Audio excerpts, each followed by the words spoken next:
What's up guys, sa video na ito ay ating mapanood ang pagdating ni Jordan Clarkson dito sa ating bansa para sa paghahanda sa parating na FIBA World Cup. Bago tayo tumuloy, huwag kalimutang mag-subscribe and hit the notification bell para updated lagi kayo sa susunod ko pang mga video.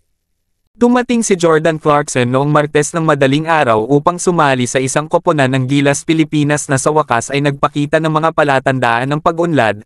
Eksaktong 17 araw bago ang 2023 World Cup co-host ay maglaro ng unang laro laban sa Dominican Republic sa Philippine Arena.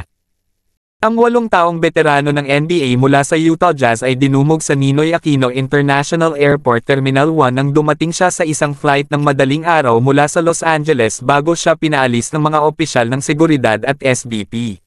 Ang pagdating ng PhilMGuard ay kasabay ng unang makabuluhang tagumpay ng Gilas mula noong pinagsama-sama ang pool ilang buwan na ang nakalilipas, isang 3-1 na kampanya sa isang China Pocket Tournament na tinapos ng 63-48 na panalo uli laban sa Iran team noong Lunes ng gabi.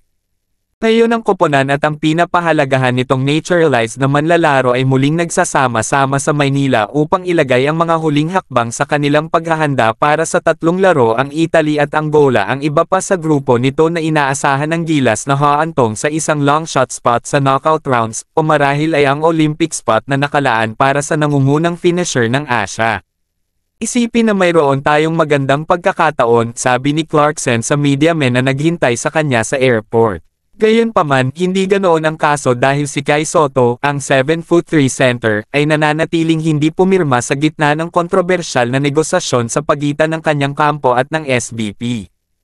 Kasama o wala man si Kai Sotto, ang Gilas at si Jordan Clarkson ay nakatakdang maglaro ng 2 pang tune-up games laban sa Mexico at Montenegro o anumang iba pang koponan ng World Cup na handang makipagspar sa Gilas Pilipinas.